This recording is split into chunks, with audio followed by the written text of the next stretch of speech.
You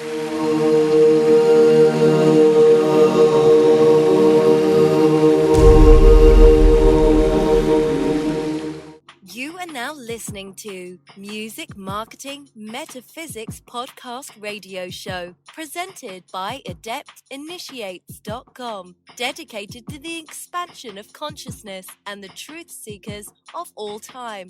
And now your host, Anyextee. Transmitting the teachings from Los Angeles, California.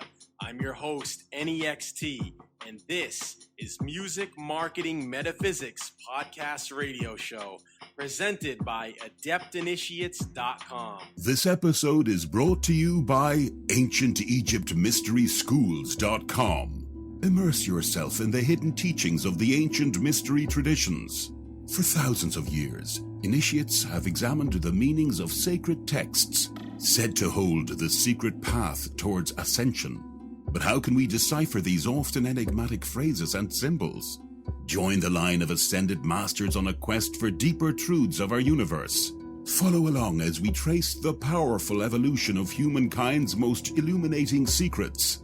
Begin to embark on your journey today and discover your divine rite of passage at AncientEgyptMysterySchools.com.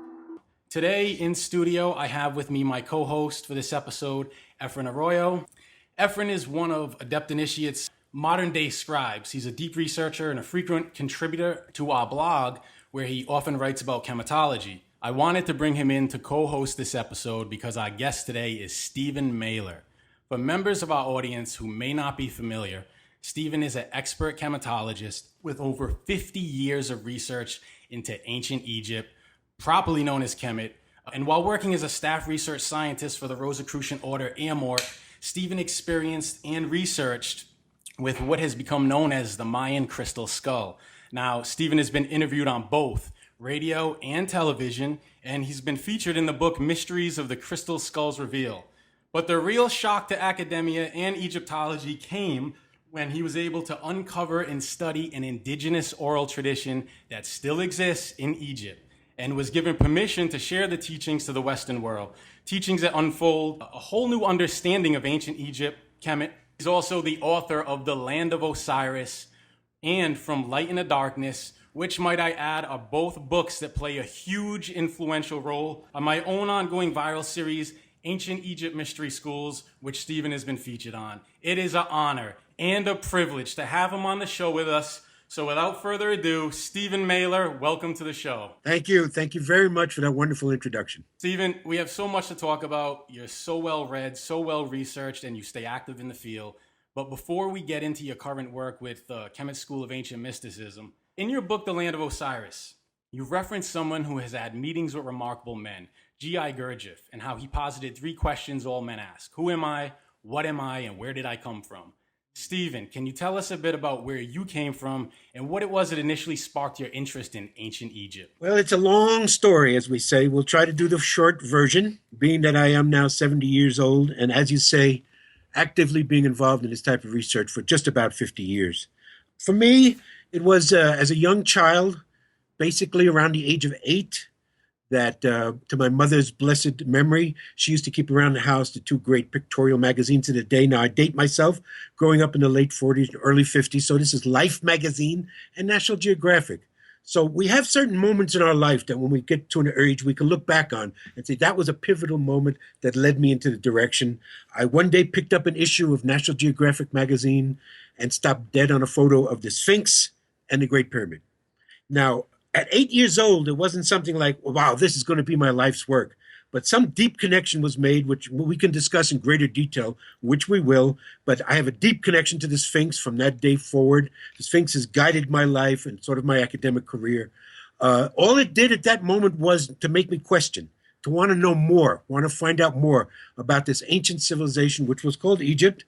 And the information that was given to me that was current and around through religion, through being the fact that I was born in Judaism, and that the Exodus story of the Old Testament is what we have about ancient Egypt being cruel taskmasters and putting the Jews, the Hebrews, to work as slaves, etc., etc. That story never sat with me, and never sat with me even from 8 years old on. And one long story led to another. So my career decided that I was going to reject what religion was saying, what parents were saying, and go into the study of sciences. And I have 3 degrees in the sciences. I have a career in the sciences.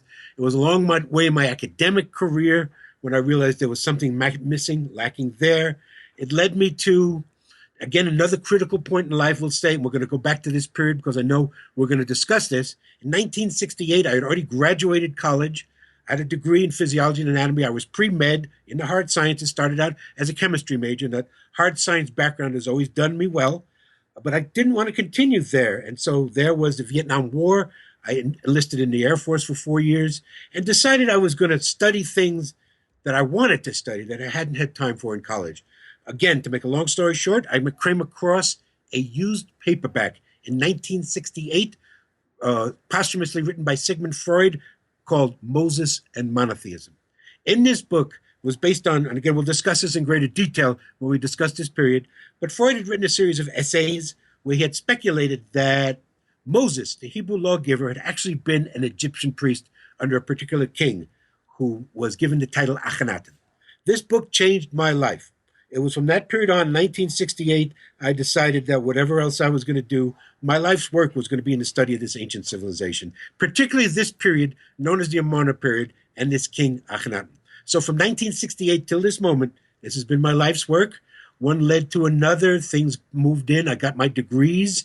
I went back to and got another master's degree in Egyptology from San Jose State University. And when I was doing that in San Jose, California, I noticed that there was an organization there known as the Rosicrucian Order. And their worldwide headquarters at that time was in San Jose, California. I visited the area, looked around, and I saw images of ancient Egypt, particularly of this king Akhenaten. And it fascinated me. One thing led to another. I got involved with the Rosicrucian Order, found out that there were very deep connections with this particular king. One thing led to another. And I went into the metaphysical study of ancient Egypt. But even there, something was missing. Again, to make the long story short, it came to my awareness in the late 80s that there quite possibly was still an indigenous tradition that was active in Egypt. People who kept the old ways, who didn't get influenced by the European, Eurocentric version of Egyptology, but kept old traditions. I sought out to seek those traditions. Again, another book led me that way, a book called Ancient Egypt, A Serious Connection, written by an English mystic named Murray Hope, who talked about an organization still available in Egypt that kept the old ways. One thing led to another. A series of miraculous events led me to go to Egypt in 1992. There I met the man who would become my teacher, Abdel Hakim Aouyan, whose name in Arabic actually means a slave or servant to wisdom, and indeed he was. That began a 16-year tutorial with this amazing man. He passed from us, or we say wested, in August of 2008, but he still continues to work with me. And this has been my life's work then, to bring these teachings that he brought forward, the indigenous tradition, not ever mentioned accurately before by anyone, that was a whole different system of ideas. He basically taught Hakim that there was a previously highly advanced civilization that existed in what we today call Egypt well over 10,000 years ago. And these people, highly advanced technologically, spiritually, built the pyramids, carved the Sphinx, and were a previously highly advanced civilization before what we call today dynastic Egypt, which is what Egyptology is about. So Hakim had the system. He had been doing this for many, many years. When he passed, he was 82 years old, had been 56 years an active tour guide and teacher. And he had the system. I just put the label on it because the ancient civilization was called Kemt, or Kem, which meant the black land, the rich, dark alluvial soil deposited by the Nile when she floods, not called Egypt, which is based on a Greek word. And so we called this system Kemetology. I put the label on it, and we together combined on the 2 books you mentioned, Land of Osiris and From Light into Darkness. And that's basically where we are today. We could talk about the formation of the Kemet school. It's fascinating. Stephen, at what moment in time did you know Hakim was going to be your teacher? How did that come together? Wow, that's beautiful. I know now it was years before I actually met him. Again, I was hearing rumors in the late 80s, books were coming out from other people who were writing that there was still possibly a tradition that existed in Egypt that kept the ways. It was Murray Hope's book in 1992 that let me know the tradition was real. But it was in 1987 where I was at San Francisco Whole Life Expo doing a panel on crystal skulls, as you mentioned, a whole other topic to talk about. And there I met a man named, a man and a woman named, a group called Power Places Tours. It'll come to you. Toby Weiss, there it is. Dr. Toby Weiss. I met a man who was, at that time, Power Places Tours was the first organization that was leading so-called spiritual metaphysical tours to Egypt. I met him in 1987, sat down, we talked, we shared a lot of interests. He said to me, he was using a tour guide. That was somebody I needed to meet, who really knew the old ways. And he mentioned just the name Hakim. That stood with me for those years. As I said, 1987, 1992, a series of miraculous events occurred. I was able to get the money that just appeared to me, which happens at times for many people. When you're on the path, when it's right, it happens, when the time is right. And I went to Egypt. And the first day in Egypt, when I went to Egypt, I hooked up with another group that was in a subgroup of Power Places Tours, led by a woman named Nikki Scully. This is a very interesting story. Nikki Scully was one of the first Americans to start to lead spiritual tours to Egypt. She was at one time married to a man named Rock Scully. Rock Scully was the publicist for the Grateful Dead in the late 1970s. The Grateful Dead went to Egypt in 1978, did a series of free concerts. Nikki went with her husband, Rock, went with the Dead, and met my man, my teacher, Hakim, in 1978. When she started to do tours for Power Places Tours, she started to use Hakim as her tour guide. So I hooked in with Nikki the first day I was in Egypt, standing in front of the Sphinx. I saw him, I looked at him, and I looked at her, and her is something we'll talk about when we discuss the Sphinx. And like I said, at this point, I had a very deep connection with the Sphinx. She talks to me all the time, communicates with me. She said to me directly, this, and I always used to make the joke, because I used to make the joke actually with Hakim in his presence. I used to say, I looked at her, and I looked at him, I looked at her, and I looked at him, and I couldn't tell who was older, because he had one of these faces that was of wisdom of a million years. And he would joke, he would laugh when I would say that. But she said to me, this is the man you've been looking for all your life. This is your teacher. He is my son. And from that moment forward, as soon as I listened to him talk, and the things that came out of his mouth were clear to me. Number one, he was not a Muslim. Number two, he was from a tradition. He talked about masters and meditating and things like that. And he just calmly turned to the Sphinx. The first moment I met him, and just calmly said to us, she's over 52,000 years old. And this immediately opened me up. All the things that went on during this tour. I finally pulled him on the side when we were in the museum, and I asked him if he was part of this indigenous tradition, and he said he was. And he told me to come back to Egypt and study with him. It wasn't until 5 years later, until 1997, where I was able to do that, but that began the journey. Stephen, that's an amazing story. Is it possible that the Grateful Dead had the opportunity to meet Hakim? This is one of our favorite stories. Thank you for bringing this up. This has been on Facebook. We used to talk about this, and this was the type of man he was. He was a man that anybody was anyone who came into his house. It doesn't make a difference if you were an African king or if you were a beggar on the streets of India. He treated everybody the same. So this is a story that came down years later. And when I heard about the story, I would sit down and I would talk to him, smoking shisha like we normally did. And I said, and I always called him Papa. This just happened spontaneously. Around 1997, 1998, I just started calling him Papa. He was my spiritual father, as well as my master, my teacher, my brother, and my friend. So I started calling him Papa. So I would say, Papa, was it true that you had the Grateful Dead in the house? He said, oh, yes. I said, you smoked shisha with the Grateful Dead? He said, yes, of course. Then I paused and I said, you smoked shisha with Jerry Garcia? He said, you mean the guitar player? Crazy. That's all he was to him, the guitar player. But yes, the Grateful Dead smoked shisha with Abdel Hakim. And you met this man in front of the Sphinx, and you have this connection with the Sphinx. This is actually where I'd like to bring Efren in for a bit. I'm sure, Efren, you probably have some questions about Tefnut and her chronology for Stephen. Yeah, definitely. Stephen, it's an honor. And by the way... Same here, brother. It's been nice following you on Facebook. Oh, yeah. It's an honor, honestly. Honor and a privilege.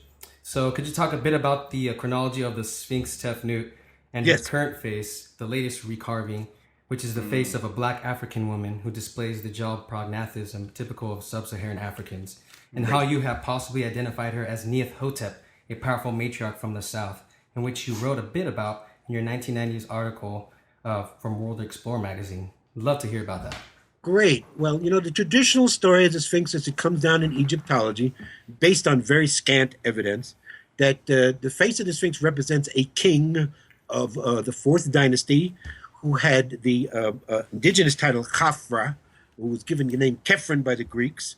People think he built the second pyramid, and middle pyramid, which actually we can talk about being the oldest pyramid, and that the Sphinx represents him without very little evidence.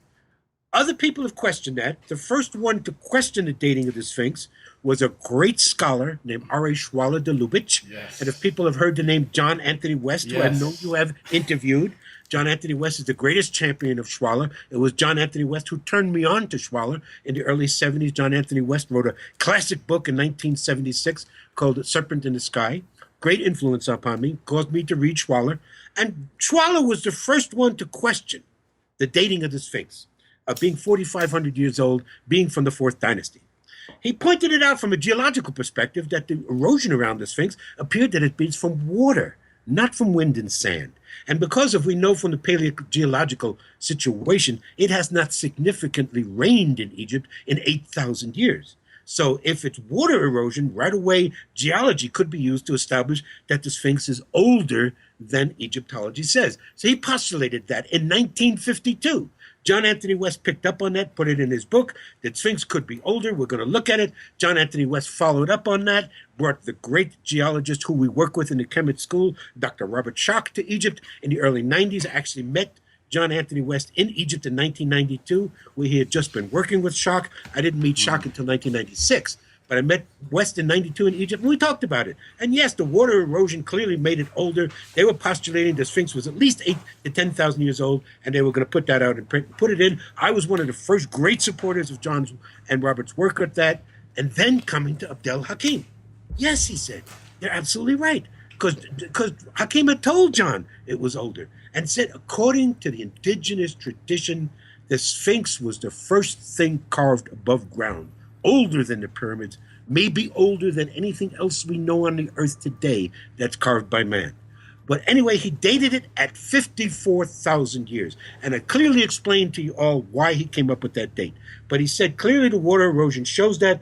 Then Dr. Schoch did the erosion. We take people in the field. You go to the side of the Sphinx. You can look at the whole Sphinx complex is from limestone bedrock. Limestone is a sedimentary rock. It forms in layers, but it does not form uniform. It is not homogeneous. It is heterogeneous. In other words, a level may be laid down that is hard. Another level may be laid down above it, which is soft. Another one harder, softer. It's not uniform, and it forms with what are called nummulites, with sea animals. It forms under the ocean limestone. So it can be dated. So what Dr. Schoch beautifully established for us is the most eroded areas on the side walls of the Sphinx are some of the hardest layers of limestone.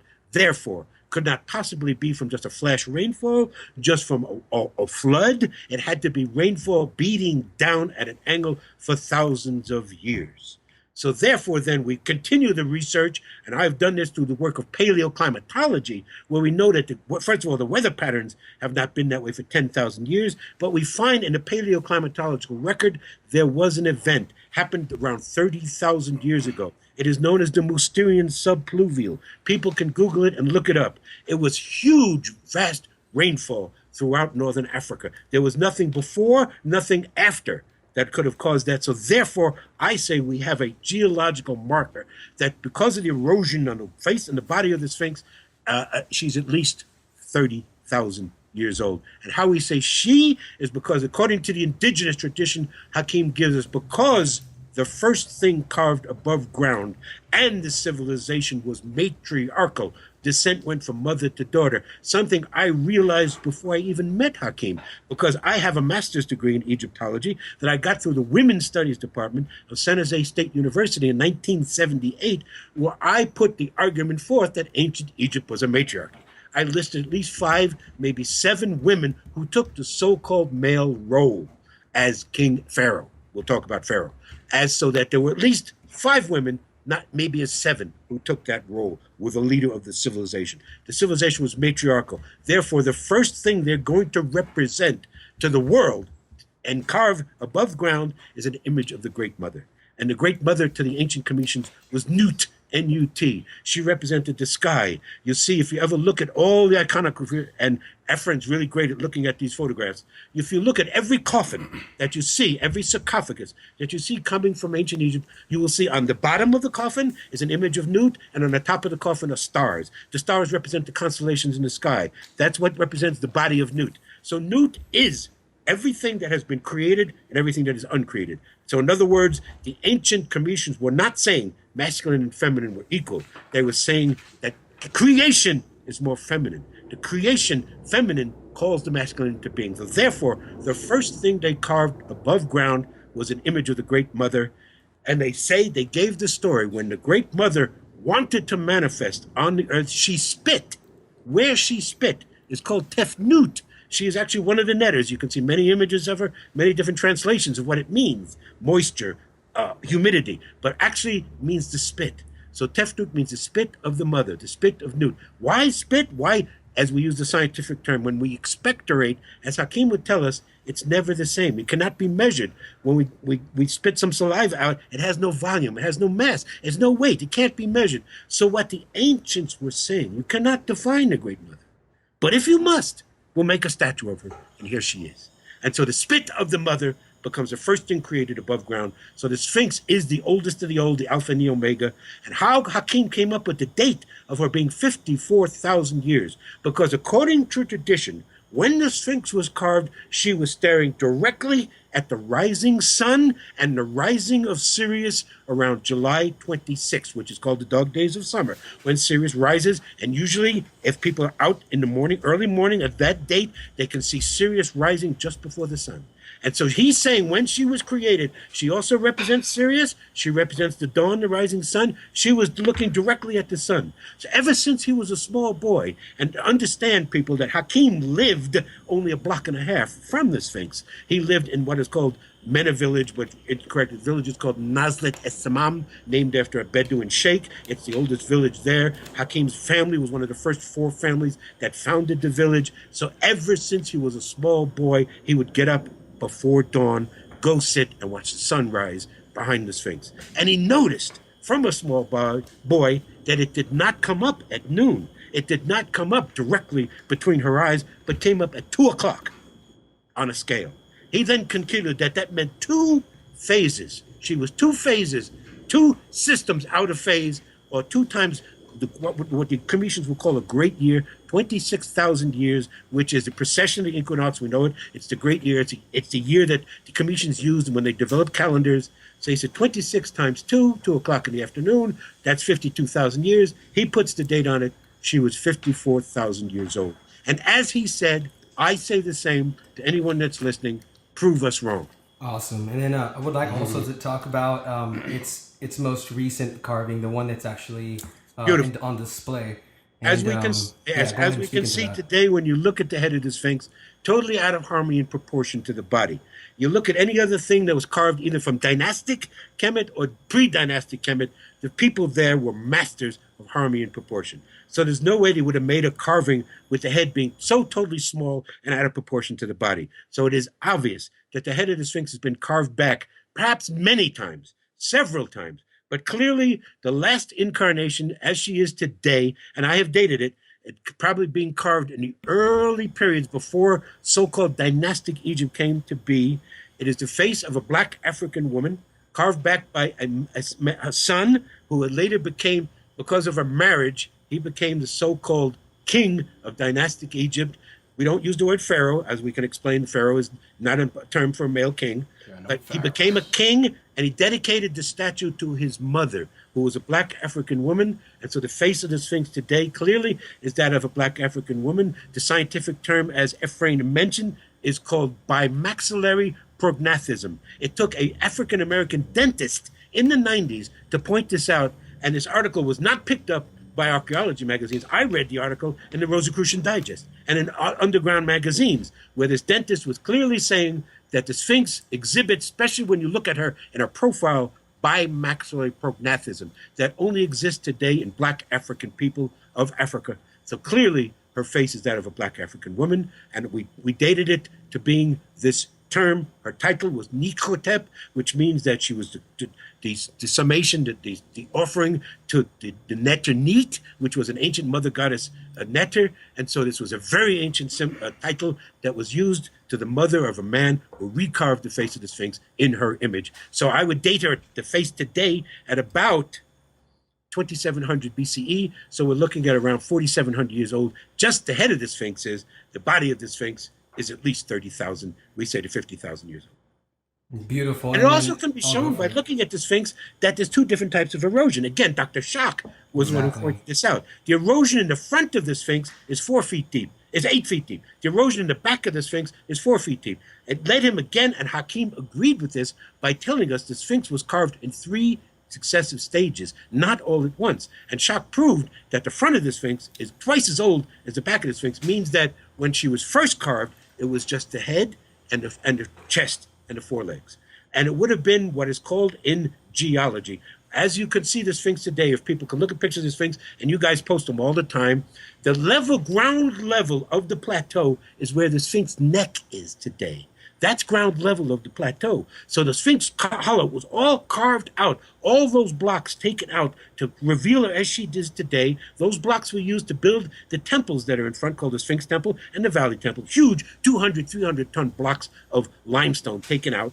Could not possibly have been done by the dynastic people. And carved her out. So carved her out completely to have a lion's body. But it took thousands and thousands of years to fully carve the Sphinx. All it first would have been was an outcropping, limestone outcropping, which is called a yardang in geology. That would have been the head. The rest of the body was carved out of the living bedrock. Before I wanted to actually get into more of what we were talking about, powerful women taking over the role of male king in ancient Egypt, and especially Neith-Hotep, because she's actually one of those people. Yes. Before we get into that, I just wanted to talk about a little bit about your disagreements with the Nile Valley School, and then kind of going into the 42 original tribes that Hakim was talking about. Well, Hakim talked about Kemet. He talked about it being composed of 42 different tribes, and the number 42 repeats itself throughout Egyptian iconography. You study, you'll see there were 42 judges of Osiris. There were 42 steps that led to the Holy of Holies. There were 42 repeats of what's called the negative confession, where there are 42 times you say, I have not done this, I have not violated any netter, I have not defiled an old lady or old woman, things like that. That became the 10 Commandments in Judaism. But the original 42. So 42 is a repeating number. So he says 42 tribes, and those tribes were all races of people that have ever been on this planet, which not only, of course, would be black race, a yellow race, a red race, even maybe originally there was a blue race, but the white race. According to Hakim's teaching, the Indigenous teaching, all humanity evolved in Africa. He was what we call an Afrocentrist, and so am I, stating that what modern human beings all evolved in Africa, and then the continent split much later than geology agrees, and people spread around the world. So he said originally the 42 tribes were all races of people, and that those tribes were all matriarchal, all ruled by the woman was the ruler of the house, was the ruler of the civilization, and so it was a matriarchal civilization. So therefore, what you call the Nile Valley School, and before we go much further, there aren't much discussion I want to get into with other people's theories. We do that. I do that a lot, and people tend to not understand what we're talking about. We just really would rather discuss what we present. But just to say that we disagree, the Nile Valley School was incorporated by a bunch of Black African Americans who wanted to postulate that based on a statement made by the great W.E.B. Du Bois in 1903, who was the first African American to get a doctorate at Harvard, 1903. And he had stated that it was quite clear that Egypt is in Africa. It's not in the Middle East or Asia. Most Africans are black. Wouldn't it be logical to assume that all the ancient Egyptians were black? And that became a very popular movement for a while, picked up particularly in the 70s, in the 60s and 70s with the Black Power movement, with civil rights movement, and a lot of African-American professors, I won't say the word scholars, but professors started to adopt the fact that it's only because of racism, white scholars, that they haven't recognized that all the ancient Egyptians were black. And Hakim totally disagreed with that. And was very proud of his black African blood on his mother's side. He was very dark, particularly in the summer. He would almost get black, but he was proud of that. So he was not saying that, no, he was just telling the truth as he knew it. Ancient Egypt was not all black Africans. So, a lot of people want to argue with me about it. I get into fights with the Nile Valley School all the time. So I say, okay, if you want a concession, here's a caveat. Here's a concession. 42 tribes, maybe 25 or 27 of them were black African tribes. We can agree with that. So, but all the ancient Egyptians, it's clear. If you look at the statuary, you look at the images shown, all races were shown in ancient Egypt. Beautiful. So I wanted to actually now talk about the notion of when powerful women took over the role of male king in ancient Kemet. It seems to Egyptologists, at least, that this wasn't an orthodox or acceptable thing. Exactly. However, they label it an anomaly. Exactly. But the point of it is being, as we even pointed out to you, one of the first women venerated, the Sphinx itself, is that of a woman. And she was a ruler, not of the South, but of the North, interestingly. And she was black. But she was from the North. Northern tribes came in, merged with Southern tribes to form what we now call dynastic Egypt. But before that, the tradition was matriarchal. Descent always went mother to daughter. That's why I was able to point out 5 women, including the great Cleopatra, who was the 7th woman to use the word Cleopatra, the title Cleopatra, Cleopatra, actually, which meant a playgirl, a woman who could fool around. But there was the 7th. There's Hatshepsut. There's many, many women that are pointed out, but they're called anomalies in Egyptology, like they were out of the ordinary. They were not out of the ordinary. They were only out of the ordinary in the idea that they did not take a consort. What we can clearly point out, we do that when people come to Egypt, I point it out, show you the statuary, show you how you can see it. The woman was the ruler. The term is per-ah. Per means house. Ah is the high house. Egyptologists recognize the term, but they then call it the great house, the man's house, without any evidence whatsoever. The per-ah was the woman's house. Descent went from mother to daughter. The per-ah was the ruler of the family. She then, who she chose, if she was heterosexual, to be her consort, was then considered to be the male head of the family. These are the people that are, faces are on the walls, what inscriptions we see, a Ramses this, and Tutmosis here. These were just titles put on the wall by priests to flatter these individuals so that they get money for the priesthood. There were no male pharaohs, period. End of discussion. We have all used the term wrong, including myself, until I came to this understanding in the early 90s with Hakim. Per-ah was the high house, the woman's house. The man was only considered the occupant of his woman's house. She chose whoever to be her consort. Who she chose to be her consort was the face we see plastered on the walls. Flattered by the priesthood because they were the wealthy royal family, they were never pharaohs. And even Hakim said in the early days, you could talk about Old Kingdom, maybe even New Kingdom, maybe a Middle Kingdom up to New Kingdom. They were not even kings, as we described the term. Kingship was really first defined by the Greeks and the Romans, and then later groups. But we can actually say by the end of the New Kingdom, that time you could call them kings. They were getting powerful. They were leading armies. They were leading battles. But in the early days, it was just the male head of the family was really insignificant. The women and the priests ran the civilization. Stephen, our audience at Adept Initiates, is really into the essence that permeates in all things, both visible and invisible. In your book, From Light into Darkness, you write about how religion wasn't an advancement of spirituality, but a product of low phase of the cycle, right? So you had said the only religion that will survive is that of love, light, and life. Can you speak a bit on that, please? Yeah, that's actually a Rosicrucian expression. That's why I used it. The Rosicrucians talked about the law of the triangle, and they use it as the three ways around a triangle is light, love, and life. Light, life, and love. And so those are the three in the Latin amor, vita, viva. And I used it because it's very clear. Before I was coming, the second book is really my opus. The first book was necessary. From Light into Darkness was subtitled Introduction to Chematology.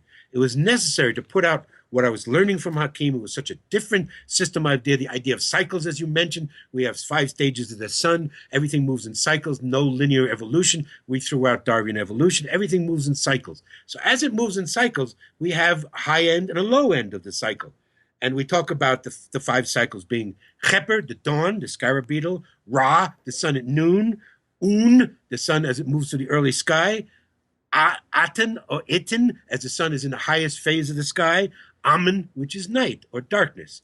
And so, I used to lecture and tell people, and when I'd had an audience that maybe not as sophisticated as has been in the last 10 years, like your audience, will know the answer to this question, but I used to lecture and say, what phase of the cycle do you all think we're in now? And most people would say, oh, we're in the highest stage of the cycle, because we're taught to believe that we are the highest state of humanity. But we've all gone just in a straight line from the primitive to the complex, and here we are today with the sophisticated world. As John Anthony West, who dates himself by using this term now, but used to say, yeah, modern man with our striped toothpaste and our hydrogen bombs. Right, well, striped toothpaste, Classic. Nobody that doesn't born in the 60s would remember what that is. But yeah, we look at the world today with our violence and the conflict and the discord and the disharmony, and we think we're the highest state. No, the people who know would then answer, as you guys would, no, we're in Amen. Right, we're coming out of it. This is the point. For 5,000 plus years, we've been in the low end of the cycle. And what has that been? Characterized by the rise of patriarchal religions, organized warfare, and the dichotomy today, the imbalance we have. So it's necessary. No one's at fault. We had to go through this darkness. But the reason why Hakim brought these teachings out, got the release from his masters to give it to me and for everyone else to bring it out, is we're at the end of the cycle now. We're at the end of Amen. We're coming to a new Cheper, a new dawn. It's time for people to wake up, not to depend as children on schools, on religion, on teachers, on parents. The whole idea is for everyone to find the truth for themselves, to have a good balance. I don't tell people not to go to school. Don't get your degrees. I still consider science the bedrock of how I do my research. Science is just a tool. It's how you use the tool. It's neither good nor bad, either tool. And same, what happened? So coming to my second book, From Light into Darkness, which really is my magnus opus, I had to make a definition, a distinction, which was not done before in academic studies, the difference between religion and spirituality. Most books you read written by religious scholars, by anthropologists, by psychologists, by sociologists, equate the two as being the same and seem to indicate that we humans are hardwired for religion. We've always had religion. I said wrong. From the get-go, the more I began to study, the more I was involved myself with the Rosicrucian order, on the spiritual path, Eastern mysticism, the many, many different groups and teachings of spiritual teaching. As you mentioned, George Gurdjieff, I could also mention Osho, Rajneesh, who was a big influence on me. Many, many teachers came along the way before Hakim. Hakim was the master, the ultimate. And so I realized then this had to be, a distinction had to be made. Spirituality is what always has been. Spirituality is when humans first had the realization that we're more than just the physical, that the body was not all there is. There's some essence in us that is not born and does not die. We call it spirit. I prefer to use that against the word soul because that comes in later. Spirit is there. So we had to make a distinction, and the distinction was religion is the business based on spirituality. Religion does not evolve before this age of Amen. There are inklings before. We can go back to a period we call the Neolithic age, which in archaeology goes around 8,000 BCE. We see then the beginning of what we call goddess religions. That again, there was the worship of the female again, and it became a form of religion. However, it still was not religion because I distinctly defined religion as it is in the modern usage as having a text, having a set of writings based on people claiming origin to the connection of the religion and who become a sacred text. This appears again, it does not appear before the age of Amen. We have writing, which I date writing, Hakim and I dated writing to 6,000 BCE. Most archaeologists date it to 4,000 BCE. There's no formal set of writing. There use of symbols, drawings, pictographs, but no formal set of writing before then. And therefore, I define religion as having a book, having a set of teachings, writing, which we're called in the Abrahamic religions, in Judaism, Christianity, and Islam, we're called the people of the book. So a book has to be there. There has to be a formalized set of teachings. So the goddess religions that will go back to the Neolithic age were starting to move the trend towards formal teachings, formal rituals, heading towards religion, but there was no writings. There were no book. So I say we don't get full organized religion until Judaism, until the creation of the modern patriarchal religions. And so we spoke a bit about how high-tech work was still being done post-cataclysm in a conversation a while back, and the rise of these matriarchal cultures following that, along with the advent and use of symbols, which eventually gives way to writing. Care to speak a bit about that? Yes. And it's a tough period to talk about. It's actually Barbara Hand Clow was one of my favorite people. Has written some excellent books. I would highly recommend people read her book that was republished in 2010 from Castrophobia called Awakening the Planetary Mind. She always talks about her Egyptian teacher, Hakim. She was one of the first to talk about Hakim before me. First time I ever went to Hakim's house was being brought by Barbara Hand Clow. So she was a great student of Hakim's. She talks about the period in archaeology, we call it the blank. It happens around between 10,000 and around 5 to 6,000 where we have the Neolithic 8,000 civilization. There isn't much archaeological evidence of civilization then. We had then, because of what we talk about, a major topic that we all talk about, in particular Brian Foster, who you'll be talking with, is called the cataclysm. We believe there was a worldwide cataclysmic event, happened around 12,000 years ago. It destroyed, basically, it ended all the great previous advanced civilizations that we just see remnants of today. This is what we show in Egypt. This is what we show in Peru and Bolivia. This is what we show Pumapunku, Baalbek in Lebanon. We see this all around the world. Evidence of ancient megalithic civilization working in hardest stone, tremendous, with no writing, no images, no glyphs, no signs. And that existed before 10,000 years ago. Then there was this event, civilization went into decline, but we don't see a lot of archaeological evidence. So this is what is just speculation, that people had to go into more subsistence living. About 90% of all human civilizations were wiped out during this cataclysmic event. We are the descendants of those who survived. And they survived carrying a psychological trauma, knowing that they had to watch out. Something was going to come from the sky. There was an invader from the sky. A book I highly recommend, which is used by Barbara Hand Clow, was 2 authors she published when she was the editor of Barron Company, called Cataclysm 9500 BC by Allen and Dallaire. One was a geologist, one's a science historian. They pointed out massive evidence of this cataclysmic event, and the Greeks had a myth of Phaeton, a fire dragon who comes from the sky. Actually, the sky would have literally been on fire, so it would have looked like that to people. So there's this subsistence period of a couple of thousand years where we don't have much archaeological evidence. And it can only be speculation that, yes, they were still producing megalithic works on a limited scale. We believe that's when they started to produce the great statuary that we see, that has incorrectly been classified as dynastic statues of Ramses II, statues of all in granite, of course, the hardest stones, which were done pre-dynastic, all done pre-dynastic, with no writing on it, all with a generic face. Doesn't look like Ramses. If you even look at Ramses, again, these people were masters at portraiture. We can look at Ramses' mummy. We see other statues of Ramses done during his time period, which do indicate a likeness of him. The general statues we see of Ramses in granite or in basalt are not like him at all. They were generic statues. So we don't have the specific detailed information of this couple of period till around 6,000 BCE to around 4,000 BCE, all of a sudden civilization starts to pop up again in limited form, and then you get the rise of dynastic Egypt.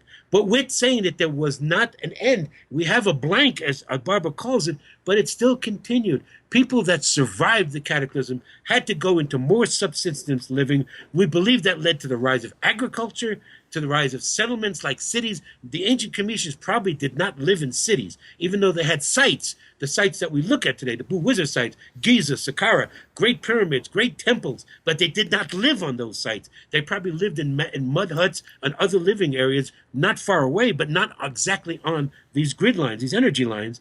And so we don't have remnants of it. Those houses are all gone. There's no remnants of them. We can't find, the exact information that we're looking for. It will come. Hakim was always clear to us that more will be revealed each year, and that there's only like 18%, 20% that's been uncovered that's still under the sand. We know that. We know there's more pyramids to be discovered. And so more will come in the archaeological record, but there is a blank. We don't have it, but we believe that they still existed. They had to scramble to live. They started agriculture. They started fishing and farming, more to have subsistence, more to see in cities that began to rise of city-states, which eventually became the Egyptian dynastic civilization, and then Greek, Romans, Persia, all the rest that came afterward to Rome. But there is a lot of archaeological evidence. It starts with the Neolithic. Around 8,000 BCE, we can see a lot of archaeological information. But from the cataclysm, from say 12,000 years ago to around 10 to 9,000 years ago, there's scant archaeological information. But we believe the civilization still continued. As Ephraim said, they still were doing limited megalithic work, still working in the hard stone, still had some of that knowledge. The technology waned. That's when they started making statues, images of the netters, et cetera, et cetera. But it wasn't until the dynastic period, where it becomes then formal writing, a priesthood, religion formally comes in. We can see the beginnings of Egyptian religion forming around 4000 BCE. As we go into the age of Amun is when religion starts to come, and we can trace it. I've been able to trace it, but again, as I said, there's limited archaeological information for those couple thousand years, which Barbara called the blank. Right? I'd like to shift things, Stephen, and talk about the origins of the word Suf, right? And how Sure. the original Sufis kept the original But you must esoteric understand, meanings. the first Europeans who went into Egypt, looked at the civilization, didn't have a clue what it was about because they were patriarchal, didn't listen to the wisdom keepers, and created their own mythology based on fathers and sons, kings and their sons, the way they had seen it in their civilization, the way their civilization evolved. They created Egyptology through Herodotus, through Manetho, Meneton, through the Greek writers that came, and that became Egyptology. It never was an indigenous tradition until much later because they didn't listen to the indigenous people. In fact, there's a famous story of Plato's ancestor Solon going to Egypt and going amongst the indigenous priesthood at that time, and the priests were laughing at him, saying, "You Greeks are like children. You have no sense of your past, no sense of your history." The Sufis being there, and really being early on the scene with keeping the esoteric meanings and signs, pre-Islam. Can you talk a bit about that? Right, and again, Hakim was the only one that used that expression that way. The first time I'd ever heard him talk about the glyphs, the formal signs, he called it the Suf language. And I'd never heard that mentioned anywhere. There is a term that comes out of the New Kingdom, which all the Egyptologists use, which even a lot of the alternative researchers use, called Midu Netter. It meant the utterings of the netters, or the language of the netters. It sounds an accurate description, but that's dynastic. That was not what the ancient language was called. And yet I never heard anybody use that. Hakim sat me down and told me his history. And we have, in the last few years, he actually was not one to dwell on his own history. We're putting together in the Kemet School, which we'll talk about, the ultimate video documentary of Hakim, which will greatly surpass the Pyramid Code, which a lot of people have first been exposed to him, and I'm grateful for that. But his true history, he, at the age of 6, was chosen by his uncle, his mother's brother, matriarchal side. His mother's brother, his name was Zeki Mahmoud Awiyan. He had been a wisdom keeper himself in a way. He was actually a licensed antiquities guide, very important person, actually ran for Egyptian parliament. I learned just recently in the last couple of years, in the 40s, he was in the Egyptian parliament in the 40s. He was a very important man. His sons died young, so he adopted Hakim as his son. He was his favorite human being. And this was, Hakim's father died when he was young, so he became his father's symbol. So he took care, he guided Hakim from a young boy. At the age of 6, he sent him to study with a Sufi master. And what was typical at the time of boys in his village, he was taught to memorize Quran. Now I say this again, memorize Quran, not study, not talk about chapter and verse, memorize Quran. Now again, as Yusuf's son Yusuf has told me, that was standard procedure. Boys were supposed to go and memorize it, but very few did. There were many, many instances over the years where I would see Hakim and one of his great boyhood friends named Syed, a bricklayer, a mason. They would get into arguments about a passage in the Quran.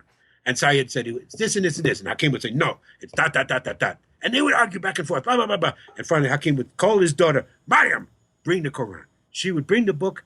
Every single time I witnessed this, he was absolutely right. Chapter, verse, punctuation, comma, phrase, whatever. He memorized the Quran at the age of 6. And by doing that, then his teacher got him to go past it. Because the greatest thing he would tell me, that his Sufi master had an Egyptian, his name was Ismail, but he was given a title Zen Nar. Nar means fire in Arabic. Zen is not an Arabic word. It is a Sanskrit word. What was it saying? The fire of what? Well, Zen, as Hakim taught me, comes from an ancient Comitian term. The first netter he taught me was called Zim. And it's like 2 hooks. I can show it to you when I see you guys. It means consciousness, meaning that the first netter was consciousness. Where does it come from? Consciousness. Where does it go back to?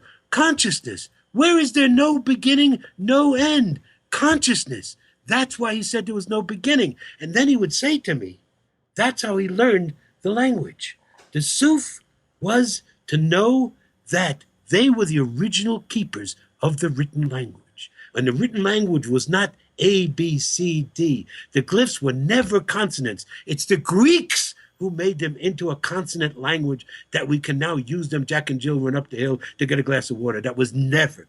Each sign has a meaning. We could write chapters, paragraphs, almost texts, monographs about what each sign is. And he said there originally were 360 signs. 180 we label feminine, 180 we label masculine. It is the degrees of a circle, 360 degrees, circular consciousness. It is what the masters of all taught us, the term we all use today, to be enlightened, to be in the light, is to be constant consciousness, to know that there is no beginning, there is no end. So this is what he was taught. His master then had him memorize the Quran and then taught him to meditate.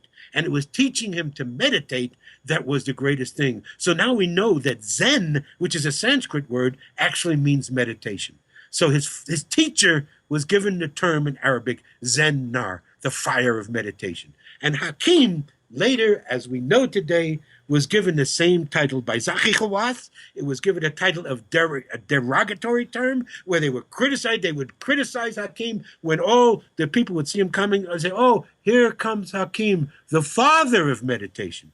Because Hakim was the first modern tour guide, was a tour guide for 56 years.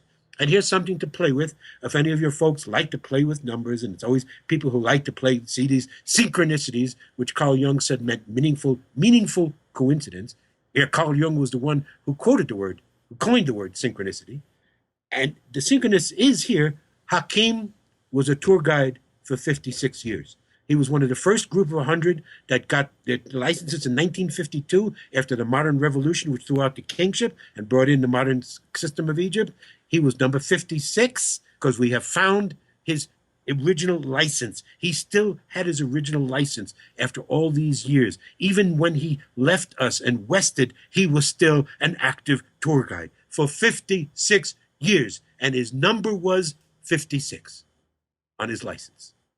So he said that he became then known as, he was in the 80s with people like Toby Weiss and Power Places Tours, starting even in the 70s. Hakim was the first tour guide, would take people to the sites, teach them what it means. He would teach, as I say, from both sides of the brain. He was the great. I try to do this in the field with people all the time. Hakim was the greatest teacher I've ever met in my life, period. The greatest teacher at using both sides of the brain. He would tell you what the glyphs mean. He'd give you the physical information, the left brain, but then you'd go to the right brain. Let's sit, let's meditate, let's gather the energies of the sites. Because after Zen Nar taught him to meditate, Hakim then as a young man went out all over Egypt. He went to all the sites, including many sites that we have still yet to go to. He went to more sites than anybody in the last 56 years. And doing that, he was able to meet the elders, and each site, the keeper each site would teach him the mysteries, the secrets of each site. They would take him to the areas which we call today the Holy of Holies, where the center of the energy is. Each site is dedicated to a netter, to a specific sound, to a specific stone, to a specific color, to a specific crystal, to a specific frequency, to a specific herb, to a specific plant. And so the sound at each site was key, and he was taught at the areas of each site of what called the Holy of Holies, where the water goes under the megalithic stone and is centered where the power is at each site. He was taught that's where you should meditate at each site. That's what he began to teach starting in the 70s, particularly in the 80s. He would take his groups to where are the power spots of each place. Each spot of each site where the energy is located, and people could get the experience directly, bypassing the brain, bypassing the intellect. And that's what he taught. So then he was given the title by Zahi Hawass in the 80s and 90s as the father of meditation. Oh, Hakim is coming, the father of meditation. They use it as a derogatory term. I later gave him the title as one to be proud of. He didn't like labels, but he accepted a couple of labels that I put for him. One was, I called him Abu Zen, which Abu, of course, is father in Arabic. Zen, again, is meditation. They called him the father of meditation, so we called him Abu Zen. And he liked it. He accepted it. We also called him the last of the Dragoman, which is another key teaching. I'll do it very quickly. When the last group who invaded Egypt were the Turks, which became the Ottoman Empire, beginning around the 17th century, 1600s. They invaded Egypt. They turned Egypt into being fully Muslim. The last groups who held out became Muslim, and it became part of the last Muslim caliphate, which was the Ottoman Empire, which was not lasted until World War II when it was broken up. The Ottoman Empire, they had a term, a Turkish term, it is a Turkish word, called Turkoman or Dragoman. The Dragoman was usually what we'd call today the prime minister, would be the second in command to the sultan, the pasha, whoever was the leader, the king, if you will. And he'd be the one that was versed in many languages, knew many different religions, not just Islam. He knew Judaism and Christianity too. He also was an archaeologist. He knew where the archaeological sites were, where the sacred sites were. This was the person who would take dignitaries when they would come to a particular civilization and lead them around, show them the archaeological sites, teach them the histories, the languages, could speak their language, and blah, blah, blah, blah, blah. They were called Dragoman. We called Hakim the last of the Dragoman because he could speak. He was fluent in at least 7 languages. I saw him also fake it in Japanese. He could fake it. And of course, he spoke the ancient Comitian language. So he accepted that title too. He didn't like labels. We always were down on labels, but we called him the last of the Dragoman and Abu Zen. So that's where the Suf comes from. The Sufis were the original mystery school people, the masters, the shamans, the school teachers who formulated the language, formulated the signs to use the signs, and kept the esoteric meaning of the signs. What was taught publicly, there were different schools and levels, even the lay scribes, the scribes who actually carved the glyphs on the walls, many of them, did not know the esoteric meanings of the symbols. So there always were different levels of understanding of the symbols. There was the exoteric and the esoteric. The Suf became the Sufi, were the ones who kept the esoteric meanings throughout history. They became amalgamated into Islam because they had to survive. The country became Islamic. They became Islamic, but they are today known as the mystical sect of Muslims, mystical sect of Islam. But they were way before Islam. They kept their tradition of what the signs, the traditions really meant. And that became the mystery schools, which Swallow de Lubitsch talks about. He calls it the inner temple, as part of the outer temple. All throughout dynastic Egypt, there were those who kept the secrets away. Even maybe the kings who were figureheads didn't even know what the meanings of the glyphs really meant. Very few people did. It was kept in just secret traditions, which came down to become the Western mystery schools, the Rosicrucians, the Masons, all came down from that tradition of the original Sufis, who were the ones who kept the secrets. Awesome, Stephen. So and the label itself, let's just continue to finish it. The word Sufi today in Arabic means man of wool. It's traditionally, if you look it up in the dictionary, it's because the Sufis supposedly wore this traditional wool vest. And so they said that's where it comes from. Hakim further defined it. No. Man of wool. He was talking it as, a birth fiber. They were a birth fiber, like a chrysalis of a butterfly that becomes the butterfly. It is the birth. So in other words, he was saying the Sufis were there at the birth of the knowledge, the birth of the language. That's where this term Sufi really comes from. Awesome. So speaking about glyphs, I remember you briefly mentioning about how the dynastic Comitians traded worldwide, and it is actually known from an inscription found on Sahel Island in Aswan that they actually knew how to desalinate water. Yes. Would you like to speak a little bit about that? It's never been, the Egyptologists have not popularly put it out. You have to dig to find that. There is Sahel Island is an island in Aswan. Actually, we believe there was a volcano there. We have yet to really examine this island fully. We believe we'll find source of a lot of the granite there because our school geologist believes that there could have been the source of a volcano on that island. But interestingly enough, a stele was found there. It's called the famine stele. It's attributed to the great Imhotep, the great master who supposedly had the step pyramid built and all this and all that. And it talks about a drought. It talks about how he to store grains. It's a lot of the story that became the Old Testament in the Bible. Also talks about there is a formula there, which actually is believed that he's giving a formula way back in the Old Kingdom to desalinate seawater. And always the problem is when people talk about, oh no, these guys couldn't have traveled all around the world. I mean, the biggest problem, of course, not just having enough food with you, but you have to have fresh water. You have to have enough fresh water to make journeys that's going to take 6 months to a year to 2 years. You have to have fresh water. How could they do that?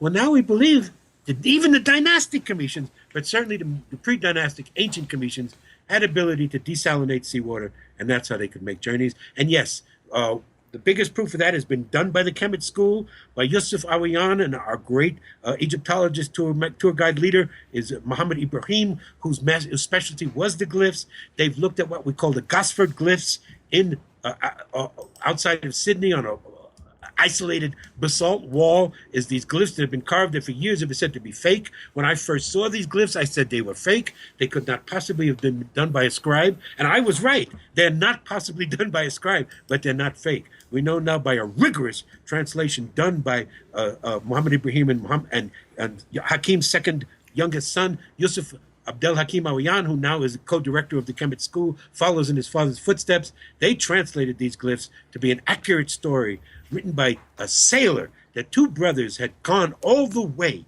from dynastic Egypt, Kemet, to Australia 2,500 years ago, settled there. They were about to make the return journey home. They hit a storm. The storm capsized their ship. One brother drowned and died. They went back to the mainland of Australia, and to commemorate his brother's life and death, this one brother crudely, because he was crude, carved some glyphs on the walls commemorating his brother's life. And we know that because we can date the glyphs to being from the what's called the late period, around 500 BCE, 2,500 years ago. There are signs there that no one could have faked. No one could have known these signs to fake it only until the last 50 years. And we find out that Australian archaeologists were looking at these glyphs in the 20s, so they're not modern forgeries. They are legitimate glyphs. And we also have an inscription, which I can discuss too, of a tomb, a 5th dynasty tomb at Saqqara that dates back to 4,300 years ago, which a priest is talking about the dynastic commissions going to Peru. You know, and it's interesting, this global maritime culture. We have Lemuria, perhaps Plato's myth of Atlantis has grains of truth to it, right? And yes, as we're finding out now from all these advanced cultures, we now have cultural diffusionism and diffusionist archaeology. Actually, in the upcoming episode that you're in of Ancient Egypt Mystery Schools, we touch on that with Maya and Kemet and what could possibly be the smoking gun there for that connection. Could you speak more on that, Stephen? Certainly, and I'll talk about that too, because in anthropology, it's gone back and forth in the last couple of years. Again, I date myself. I graduated college in 1967, did graduate work, got my master's degrees in the early 70s. So I got deeply involved in the archaeological field and anthropology in the 70s. In the 70s, It was very big in graduate work in archaeology to bring in what are called systems research, to have a team that would be dynamic, would have interdisciplinary, would have geologists, would have chemists, would have physicists, as well as archaeologists and historians, etc. Very popular in the 70s. Well, in the 80s, academia went to a backlash. Went back just as the U.S. did. It corresponds to the rise of Ronald Reagan and the failure of America. There's no doubt it's connected. And academia got very conservative. They stopped doing interdisciplinary research. They went very rigorous, very, again, conservative in the 90s. It's now coming back again, where we're becoming more into the interdisciplinary approach. So a lot of things discovered in the 70s, lay dormant in the 80s and 90s, now coming back. And basically the two major schools of thought, and the two major schools of thought in geology too, that we're now dealing. In geology, it's what's called uniformitarianism and catastrophism. Uniformitarianism says that basically changes on the earth take long periods, what you call geological periods, long, slow periods. We see slow change. Catastrophism says no, there could be punctuated catastrophes, cyclical events that could rapidly increase evolution and change things overnight. For the longest time, uniformitarianism carried the way. It started in the 70s to lean towards catastrophism. This leads to what we're talking about. Brian Foster is now coming out with a new book on a catastrophe. I recommend it highly. I was the first one to review it. It's wonderful. He has a lot of stuff in it that was in my second book. And I studied it too. Definitely there was a cataclysm. And definitely there's changes now. Now you get people like Robert Schoch, Susan Moore, geologists now who are much more in line, seeing catastrophes, seeing catastrophic events which change. The same thing in anthropology. You either had uniformitarianism or you had rapid change. You either had isolationism or diffusionism.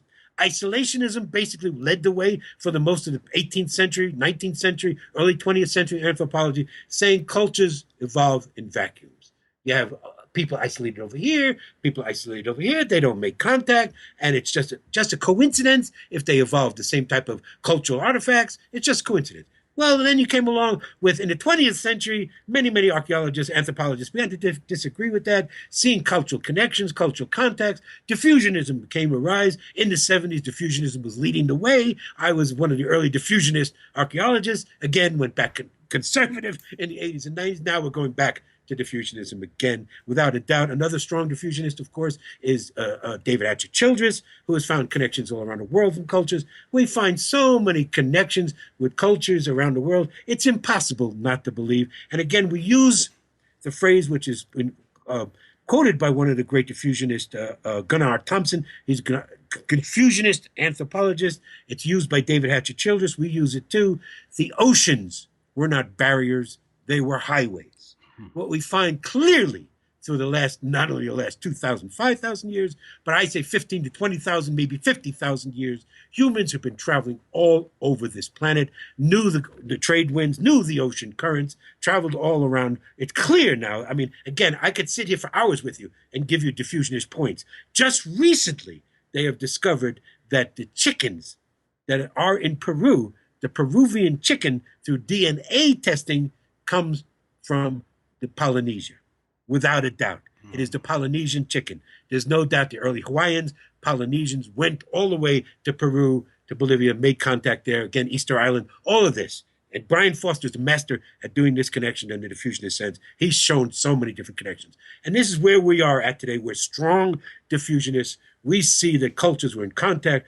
Yes, the ancient Cremetians, they went, not only did what was Kemet, Hakim told us, was not just Africa. And again, Egypt is in Africa. It is not the Middle East. This is why you had the so-called Nile Valley School saying, yes, they must have been black because they're African. No, Kemet was not just Africa. It was Asia and Europa, Europe too. So you had all races trained. It was a byway, highways. And Kemet, we know, not only went all around to Lebanon, to Turkey, to maybe even to the steppes of Russia, but Cometians went to Australia, probably to New Zealand. We know they went to Peru and Bolivia and all around the world, and vice versa. We know that other people too, the Mayans we know were in Egypt, et cetera, et cetera. So diffusionism is no longer an argument to us. We don't even get into arguments. We won't debate it. It's so obvious that these cultures were in contact and sharing things.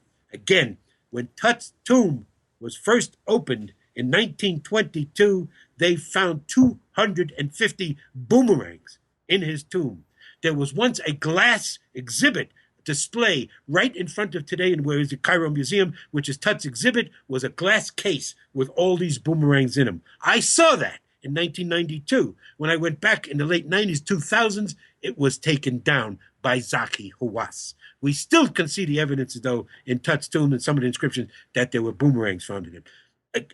There are people who've argued this. There are people who argued with me that boomerangs come from Africa. They do not. Boomerangs are indigenous to only the Aborigines in Australia, period. I find it interesting that you mentioned Brian in this. We actually recently sat down with your colleague and also a member of Kemet School at Contact in the Desert, and he had told us about his new book. In fact, Efren had the chance to interview him. So when we recently spoke to him at Contact in the Desert, we talked about Akhenaten and how he was of Mitanni descent, and knowing that other family members' mummies that we found, they actually don't have these elongated heads. And they have interesting shapes nonetheless, but nothing like what we see with the Paracas skulls or any of the art from the Amarna period. So it is suggested, and I'm sure you would agree, that he was revering his ancestors who possibly had these elongated skulls. Well, again, Brian has stated it that way too, and I'm trying to get him to clean it up. Mm-hmm. When we say he had it stated, again, people would say, oh, Ramses II had all these statues made. No. Again, to really break it down simply, this civilization was a theocracy, never really was a monarchy.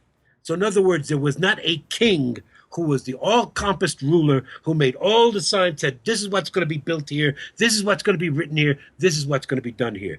A lot of that mistake came from our interpretation of the Ten Commandments, particularly Cecil B. DeMille's great movie, which he has, Yul Brynner always say, so shall it be written, so shall it be done. Like Ramses, whenever he would utter it, put it in stone, it will be done. But this is nonsense, and this is all just fantasy. Basically, it was a theocracy. The priests decided what was built, where was built, what was written, what was done. The king would go along, certainly to consulting with the ruling family. The ruling family is supplying them with their needs, the money, the material needs for them to be in power. So this begins what I say in From Light into Darkness. The unholy alliance begins in early dynastic Egypt, in early age of Amun, around 2000 BCE, 1800 BCE, where you have the ruling class and the priestly class forming this alliance. This alliance is what exists today. Your religions and your governments all connected, all creating ISIS, the world, whatever. We're not going to get into it, but all the nonsense that is in the world today is governments and religions working in collusion to keep people ignorant. So this began in dynastic Egypt. So the priests would decide what was. So Akhenaten did not decide what was put where, what even the statuary was. Okay? And to let people understand this clearly, because we have to say this over and over and over again. It is amazing. Whenever Brian posts something about the elongated skulls or posts something about Akhenaten, I have to stay out of the discussion. If he tags me, I have to remove the tag. So I don't see the comments, because the comments from Brian's people drive me crazy. Okay, so let's make this very clear once and for all, very simply. There have been no elongated skull mummies found from ancient Egypt. Period. End of discussion. Okay? When we're talking about elongated skulls, we talk about the skulls that Brian Foster is talking about. The people from Caracas, the people from South America, and people from other parts of the world who have a huge skull that is not from head binding. Once and for all, we have to say that again, because people bring that up ad nauseum. It's from head binding. That's what they do. Today, you see African tribes. You see the flathead Indians of North America. They bind that. The Mayans did it too. The Aztecs did it too. They would bind the skull of the infants to give them this unusual shape, but it did not increase brain capacity. The skull would still be the same size, just distorted, distended. What Brian Foster has brought to the world, and no one has done the research on this subject as he has, these were different types of people or whatever. They had higher brain capacity than we have today. The Paracas people had skull capacity from 1,800 cubic centimeters to 2,000. Some have been found to 2,400 cubic centimeters. Us, today, you and I speaking to us, each other, we have an average capacity of 1,600 cubic centimeters. So these people that he's looking at 2,000 years ago had bigger brains than we do today, not the result of head binding. So what we see in Egypt, we see no skulls that resemble that at all. Now, we do not have Akhenaten's body. We do not have Nefertiti's body, despite the fact that this idiot has been trying to get scans in Tut's tomb, thinking Nefertiti's buried there. That is utter nonsense. You read my second book, you will know that Nefertiti is not buried anywhere. Her body was destroyed, so was Akhenaten's. Never going to be found. And so, but we do have Tut. Now, Tut is considered by Egyptologists, because of Zahiwas, to be Akhenaten's son, based on some very faulty DNA testing. I categorically deny that. And again, we can get into detail about that, maybe more at another time. But Zahiwas fudged the tests. He wanted Tut to become Akhenaten's father, to be father and son. He fudged the test. There is no real evidence that Tut was Akhenaten's son, but they were related. He was either a younger brother or somehow they were related. So what we see is Tut has an unusual skull, but it is no ways elongated. He has a distended cerebellum. The back, and again, my bachelor's degree, as pre-med as I was pre-med as an undergraduate, and my bachelor's degree is in physiology and anatomy. At one time, I was going to go for a doctorate in anatomy. So I have more than a layman's sense of human anatomy and physiology.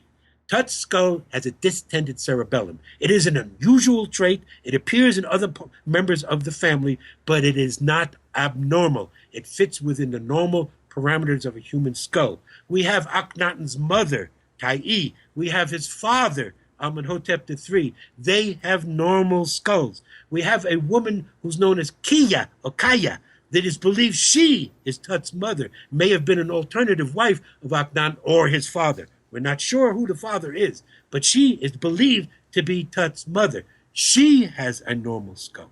So there are no members of the Amarna family, of Akhenaten's family, that we do have mummies, skeletons of, that have an elongated skull. Exactly. So here is the mystery. Here is what I keep telling Brian over and over again, and people on his site, and your audience here. The mystery is, yes, Akhenaten did not direct them to make the sculptures, the statuary that way, but he did not stop them. He obviously would have reviewed everything they were doing, and he agreed to it. So, Ephraim, you're right. What is he saying there? Is he saying that there was an ancient race of people in Kemet of elongated skulls, or at least through his family line, that had these type of skulls, and he was identifying with it? I could accept that. I could agree with that. Yeah, because I find it interesting that but he the is idea of of being Mitanni aliens, descent. the ideas of them being aliens, the ideas of them being Anunnaki, this and that, is pure, absolute speculation. Because we have his family, we know who the family line is, and again, just a slight correction, Ephraim. Akhenaten's mother came through Mitanni. His father was indigenous Commission. So he represents both of that. His mother, Ta'i, is from the Mitanni. And we believe Nefertiti's mother and father, her family, come from Mitanni. Mitanni, for those who don't know, would be northern Syria today. They would have been Semitic. That's what's in that's what's in From Light into Darkness. That Akhenaten had a Semitic heritage as well as a Commission heritage. That's why we believe his teachings became the forerunner of Judaism, which we can't go into full detail here, of course. The book is there. But the idea is, yes, there was a lineage from northern Syria, a Semitic lineage that went through his mother and through Nefertiti's line. She probably was a first cousin. And so that comes through the family line. And we know through Iran, it's been found in Persia, not yet in Turkey, but Brian believes there have been elongated skulls found in Turkey, believed in other parts of Africa, there have been elongated skulls. So the evidence seems to be there. Now, interestingly enough, as we mentioned, this group, the Paracas people, only existed 2,000 years ago. That's after Akhenaten. Akhenaten is 3,300 years ago. So if he's talking about ancestors with elongated skulls, they had to be, as I told Brian, which he should include in his book, it had to be before 5,000 years. Because the 5,000 years of history of mummies and bodies we have in Egypt do not show any elongated skulls. We have not found any in Egypt yet. That doesn't mean they won't find them. I believe they will, but they have not found them. So if he's identifying with a previous ancestral race of his own or of the Commissions, they were very old. We'd have to go back to ancient Commission times, and we have no traces of them.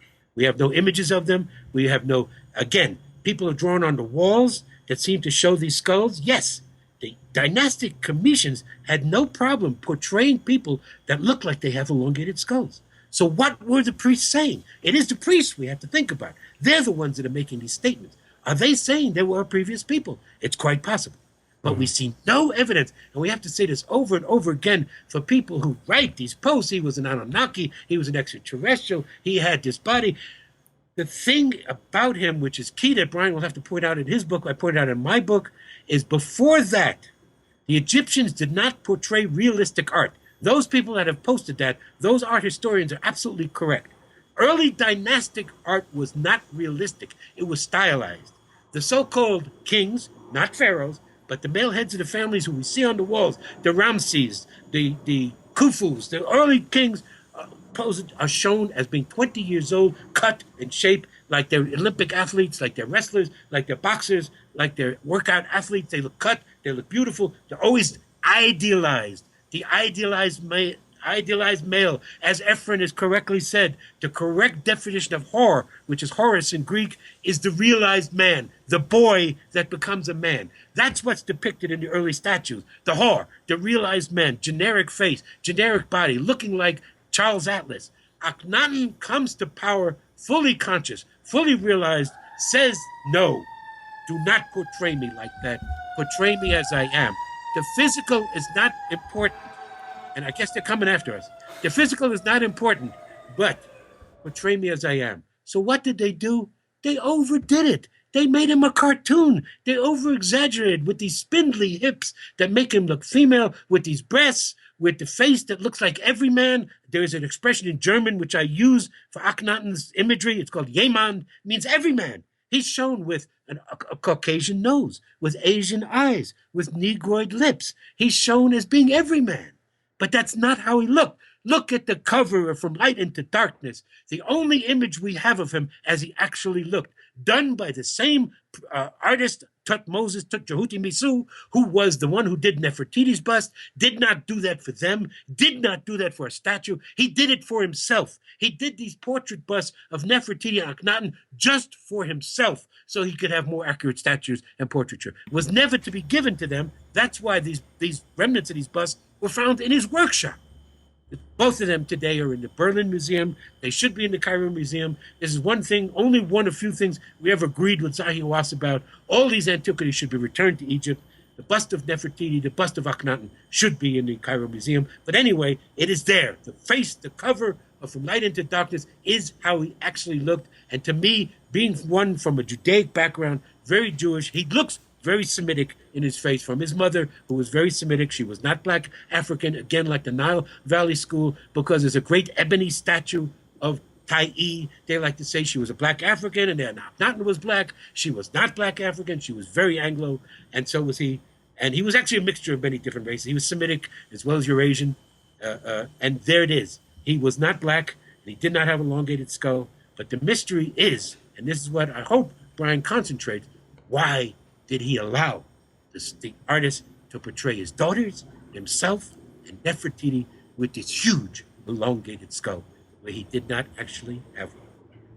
Yeah, we find it very interesting with the recent and initial DNA testing done by Brian Forster, which reveals that one of his skulls that he tested actually tested for haplogroup N, which is from Syria, Mesopotamia area. Beautiful. So, and there is more to that. Exactly. Because Brian and I had just been talking. Again, I did my graduate work in archaeology, anthropology, physical anthropology in the 70s. And then we had a few different subspecies of human. They were talking Homo erectus and Australopithecines, et cetera, et cetera. Now, in just the last 20 years, they have found at least 4, I believe as many as 6, new subspecies of human. They are what are called, I asked Brian if he'd heard of these people. They're what are called the Boskop man. I don't know if you've heard of this one. Just in the last couple of years. They're ancient people who had huge skulls. They believe it's related to a being called Gigantopithecus, which may have been, that's the largest ape that's ever been found. It would have been King Kong in its day. It's huge.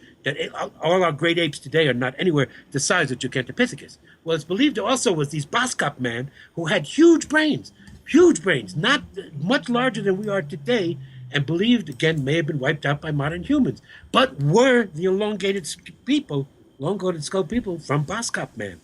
That's something I told Brian to look at, because this is just a new subspecies of human that's just been discovered in the last 20 years. And this is why I say, when they do these DNA tests, and you get these blurbs on Facebook all the time, again, Brian sometimes has things leaked. Oh, Paracas skulls shown not to be human. Or this DNA test shows that this is not human. Well, number one, we do not have a not human standard. There has never been an extraterrestrial body that has been found, that has been DNA sequenced, where we have a standard not human. All anyone can say when they have these results, it's not ordinary human. All they can say now is not ordinary human. Cannot possibly say that the Paracas people or any of these skulls are not human. Because, as I say, just 4, maybe 6 new subspecies in the last 20 years. We don't know how many types of humans there were on this planet. There might have been hundreds at one time. And we today, modern human, Homo sapiens, are the ones who eliminated all the competition. Maybe that's the source of all the wars and the violence that seems to be inherent in human beings. That was very popular in the 70s in anthropology. You had these books called The Human Zoo, The Territorial Imperative, where it was coming out that we are the way we are today. Homo sapiens, sapiens, sapiens. Homo sapiens, sapiens is the modern term. Because we have evolved from a very violent, aggressive, ape-like being that wiped out all this competition. It became very popular, then it was discredited. Well, now it seems, and Brian Foster has some evidence to that, because the Paracas people, who had these huge brains, had great culture, did not exhibit in their artifacts any weapons of war. None. Zero. And yet along come a smaller people, which are now called the Nazca people, who did the later lines. The earlier lines were done by the Paracas people, but the later lines done by the Nazca people. They come along, they have plenty of weapons of war, and they wipe out the Paracas people. So, is it, I just postulate this out for everybody to think about, is it a facet that we, modern humans, are only here because we wiped out the more peaceful, larger brained, pacifistic human ancestors. Is that possible? Or is it just as we say, we're just a function of this last cycle, the cycle of 5,000 years of being in darkness, where we've really created institutionalized warfare? Both things may be true. It seems to be that more aggressive early humans wiped out more peaceful, larger brained, more intelligent humans. From light into darkness. There you go, bro. Stephen, so Akhenaten is venerated by the Rosicrucian Order Amorc. You were a staff research scientist. There lies an interesting connection with Akhenaten and his great-great-grandfather linked to Amorc's traditional lineage. But even more interesting is Amorc's founder, Harvey Spencer Lewis, and his connection to Akhenaten. Can you tell us a bit about that from your research? Briefly so. Yes, okay. sir. What attracted me to Rosicrucian Park in San Jose, California, was all the images of Akhenaten. So, of course, before I even became a member of the order, I had to grill older members. Why? What is this here? Oh, well, there is a tradition the Rosicrucians have that we began in ancient Egypt. I said, there's nothing written about that. I've never seen anything like that. Well, that's the tradition. So I began to research this gentleman, Harvey Spencer Lewis. More than just research, I believed I had a personal connection with. He's a Sagittarius. I'm a Sagittarius. I would go when I worked. I eventually became a worker at Rosicrucian Park. I became there, did a tour, a play for them. I later became a staff research scientist for the Rosicrucian Order. I really became interested in Harvey Spencer Lewis. I used to go to his office, which was abandoned, kept the same way it was when he was alive. He wested in 1939. He didn't live old. He born 1883, passed in 1939. He was only 55. He did not live a healthy life. I used to go in his office and felt that I connected with him. I felt that his energy, his essence, communicated with me. As I became a member, older members used to treat me like I had been a lifetime member, like I'd been a member all my life, and they began to give me information, documents that were not supposed to come until I was later on in the degrees. Again, to make a long story short, I came across what are known as the Confessios. The Rosicrucians have 12 degrees, which we'll talk about how they were set up. You brought me to that question. We're going to return to the ancient tradition. But 12 degrees, Harvey Spencer Lewis added what we call the Plains degrees added. So 12 degrees. You have to go through. He began this system in the 30s. Let me just tell his story, how he began. Harvey Spencer Lewis, born 1883, was born to a devout Protestant family. He was religious. Used to go into, born in New Jersey, used to go into Manhattan to the great Metropolitan Church in Manhattan, which was a great Protestant church. And he would have visions. He suddenly, as a teenager, began to see things. And he thought he was going crazy, of course, which is usually what people do when that first happens. And he went to a psychic. He went to have a reading. And this person told him that he had been connected to the Rosicrucians in Egypt. Now, again, he began to study about the Rosicrucians. They were in France and in Germany. Nothing ever said anything about them coming from Egypt. No written documentation. So he began to research that. He began to go more and more into it. Again, to make a long story short, he went through a lot of different teachers, a lot of different systems. He eventually found out that there was no active Rosicrucian order in the world at his time. This was in the 1880s, around the turn of the century. He was in his 20s then. And so he found it was connected to the Masons. The Masons and the Rosicrucians had always been connected in Egypt. He contacted some French Masons. They told him in Paris. They grilled him, asked him some questions. He answered the questions correctly. They told him they had information to him. He had to come to Paris. Right? He picked up, went to Paris. He met with these Masons in Paris. They told him if he was truly wanted to know, he had to go to the south of France, to a city which is called Toulouse, in particular the old city of Toulouse, which was called Tolosa, an old Roman city. There he would meet someone who would give him his answers. He went down just by himself, not even speaking French. He got off he was met by a person. To make a long story short, he met in Tolosa a gentleman who had the title Tsar Hieronymus. He was the de facto head of the Rosicrucian order. What Harvey Spencer Lewis was told, that the Rosicrucians from an ancient tradition would go 108 years above ground, 108 years underground. 108 becomes 9, which is the high number. So he was in an era of 108 years underground, but that Tsar Hieronymus was still keeping the tradition of the order. If Harvey Spencer Lewis was serious, he had to go through a series of initiations. He was asked questions, went through a series of initiations. He was then given the title of Imperator, which is a title, Italian, a Latin word, which means emperor. to head up a jurisdiction of the order. He was given the jurisdiction of North and South America to start the order. And he was supposed to start the order when the time period when 108 years was up. Well, he miscalculated.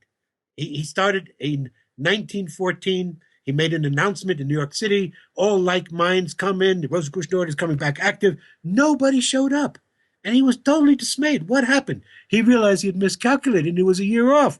Did the same thing the next year, 1915, and many people showed up, including a very wealthy patron who allowed him to establish the Rosicrucian Order. He was given the jurisdiction for North and South America. Now, he was also given a series of prophecies at this point, which I later found out about. The prophecy said that it would be the reincarnated soul of Amenhotep IV who would reestablish the order in the land where the eagle spreads its wings. Well, the eagle is the symbol of North and South America. In South America, it's the condor. It's the same thing. So he saw that that was a sign and that he was fulfilling this prophecy. So Harvey Spencer Lewis never went around and publicly declared, I am Akhenaten. He never did that. But he believed, because of this prophecy, that the soul or the spirit of Akhenaten overrode him, and he created the Rosicrucian traditions, the 12 modern orders. It then became, in the 30s, it was called mail order mysticism. You had to join the order. You would get these monographs, these lessons in the mail.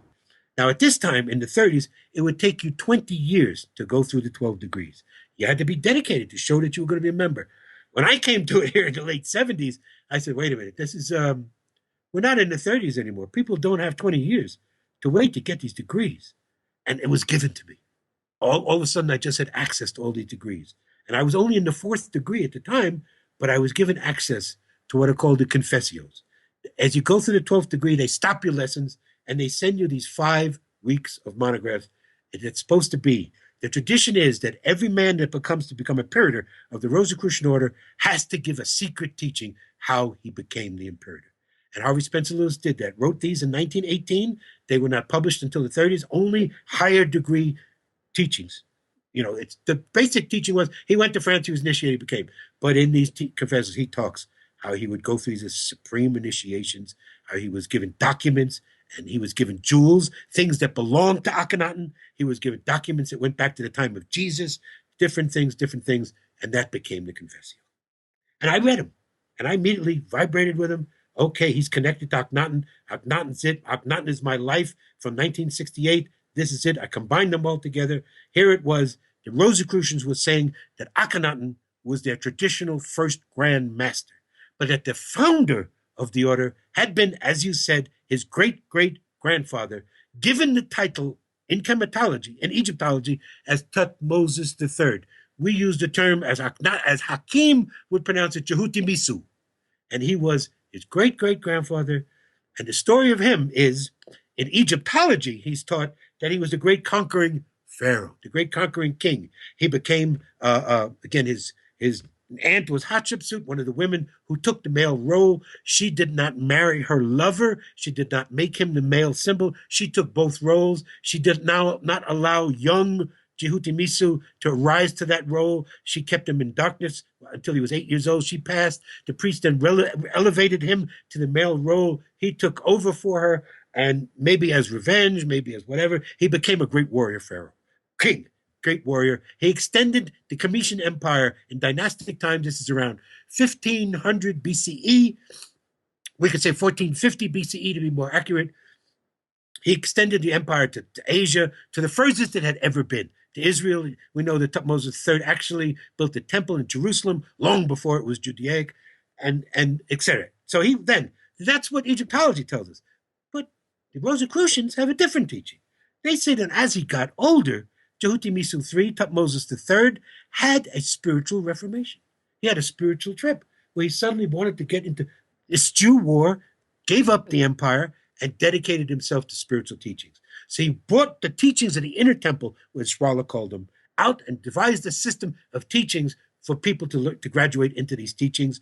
And they developed the 12 orders, which became the Rosicrucian teachings. So the traditional founder of the Rosicrucian order is considered to be Tutmosis III. It was his cartouche that I would see on all the literature, Men Kefa Ra.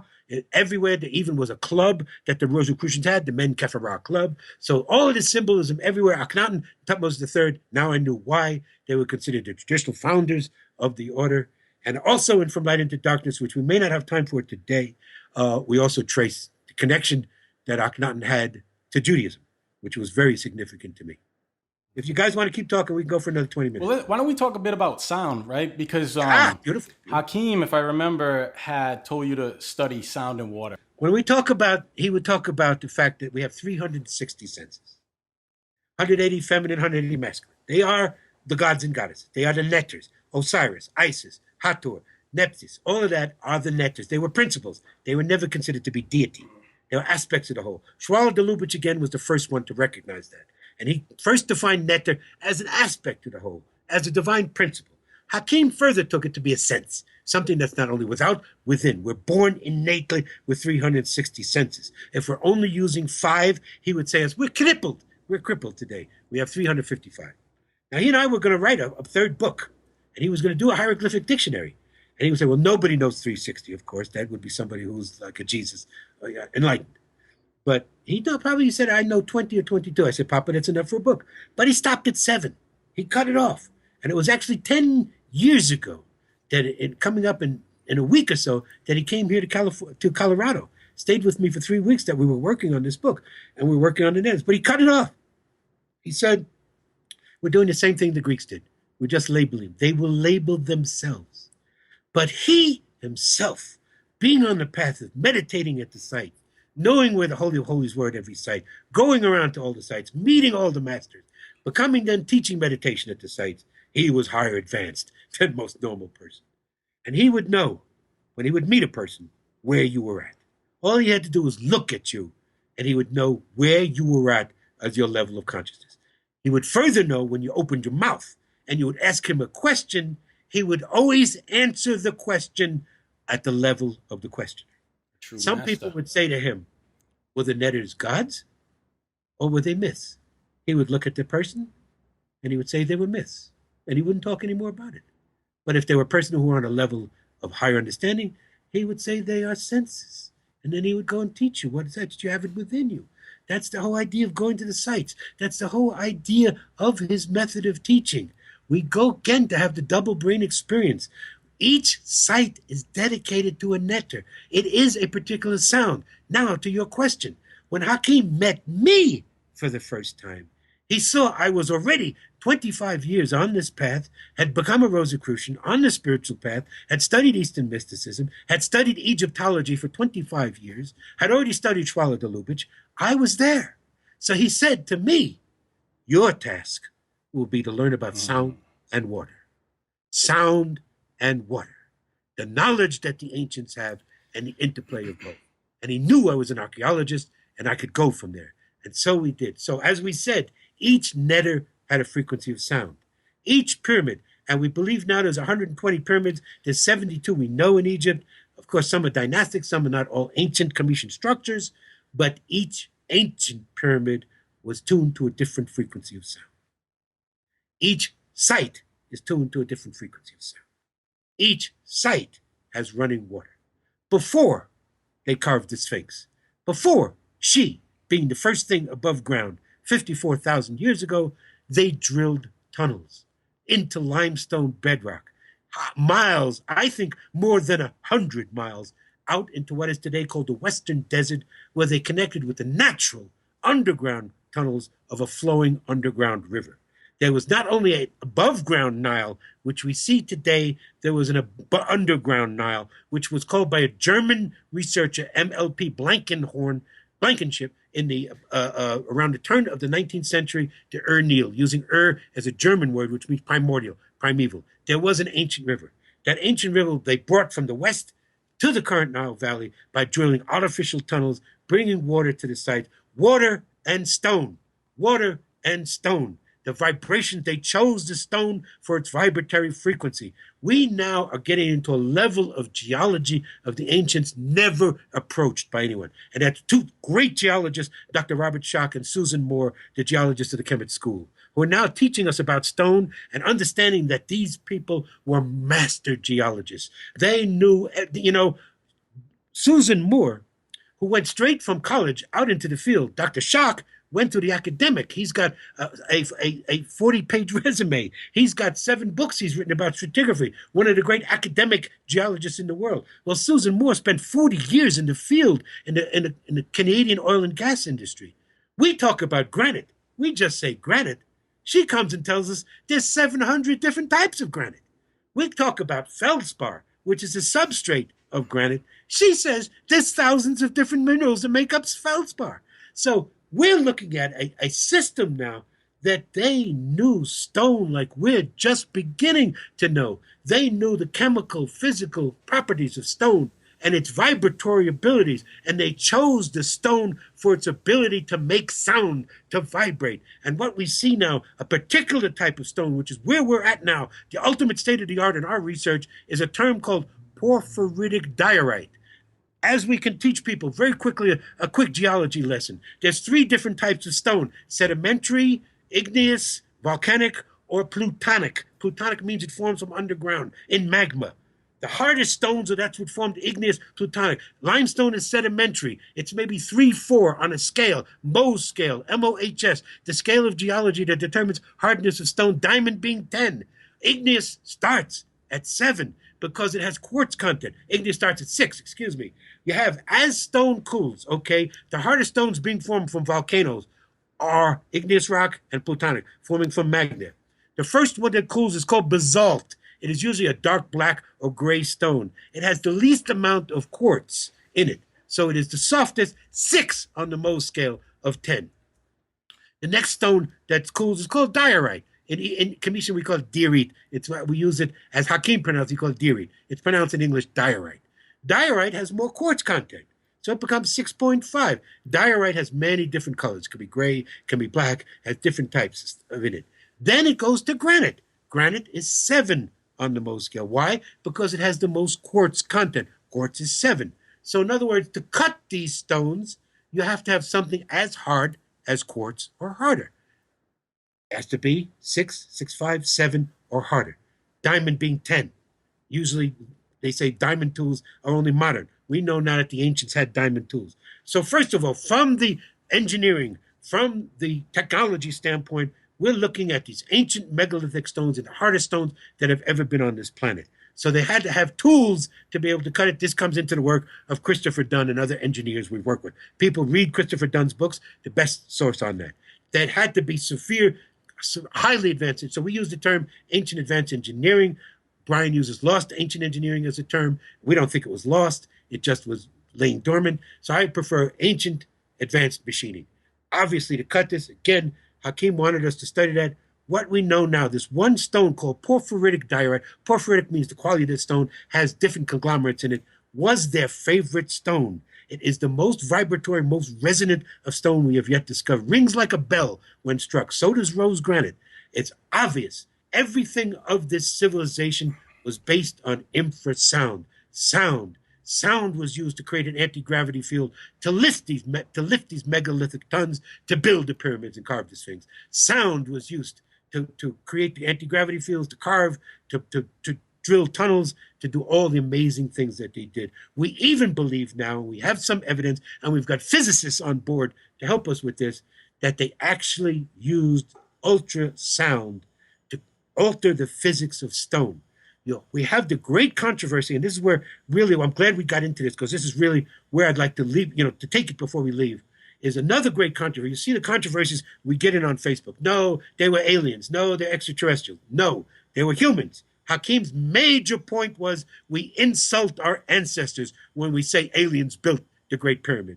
We did it, but we were in a higher state of consciousness, not where we are today. That's why we cannot duplicate it today. That's why all these people with their 3D printers, they're going to do this, they're going to do that. They're never going to duplicate the technology of the ancients because we're not in the state of consciousness. We may have the technological means to recreate, but we don't have the spiritual means to activate.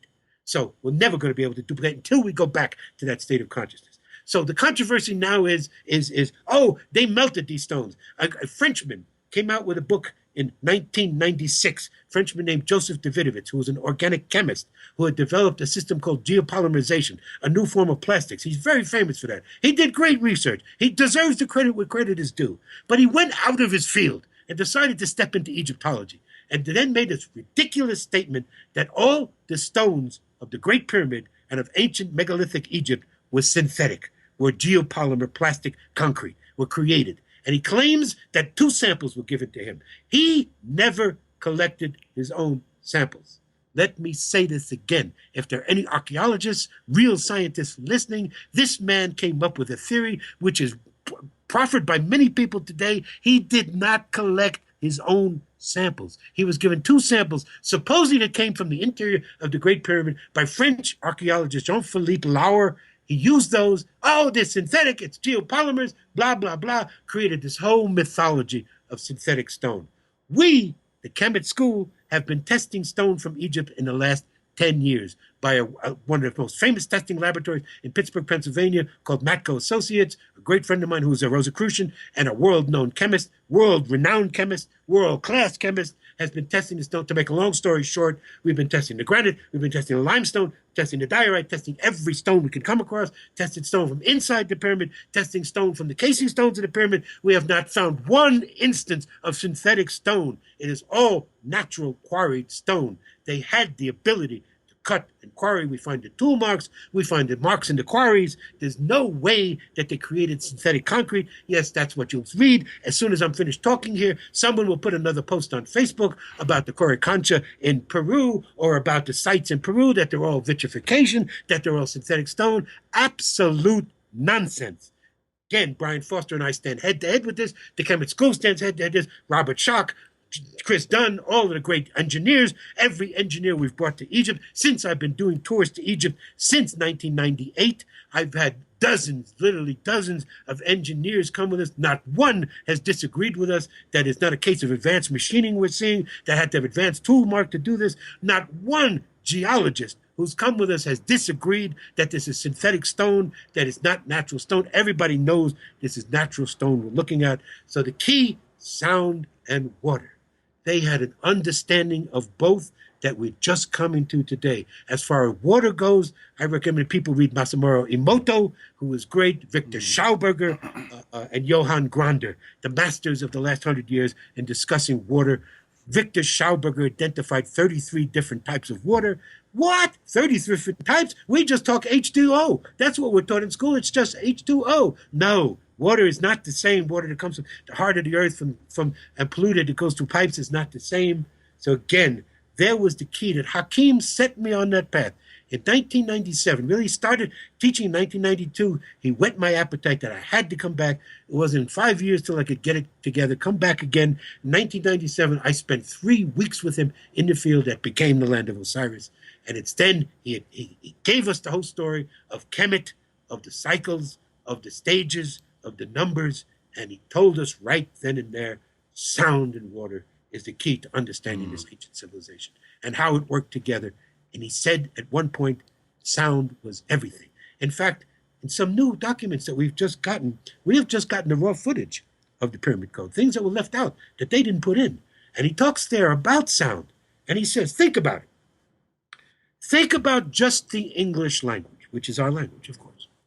How many words there are that can be applied to sound? Not just loud, noisy, terrible, enthralling, enchanting, uplifting. In fact, I would argue every single adjective and adverb that exists in the English language has been used for sound. And then he would say, think about the ancient languages. Ancient language is much more profound than English. How many words there that relate to sound? So then he said, that shows what an ancient knowing it was. Sound. Sound. And again, there is a phrase that comes from Kabbalah, because he wanted to lead it into the mystics. There is a phrase that comes from the Jewish Kabbalah that talks about the Tetragrammaton, Yod-Heh Vod-Heh, Yahweh, the name of God. And it is described as, it is the sound that rushes through the universe. So the Kemet School is rooted in this really deep philosophical and the spiritual teachings of your teacher, Hakim. Briefly, It's also based on archaeology, geology, physics, perhaps metaphysics and engineering. What I think is fascinating, what you guys do, is how you really, you do these immersive trips where you take people to Kemet out in the field and they're really able to get involved. And it's not just Kemet in itself. You have another trip coming up, right? Could you tell us a bit about that before you go?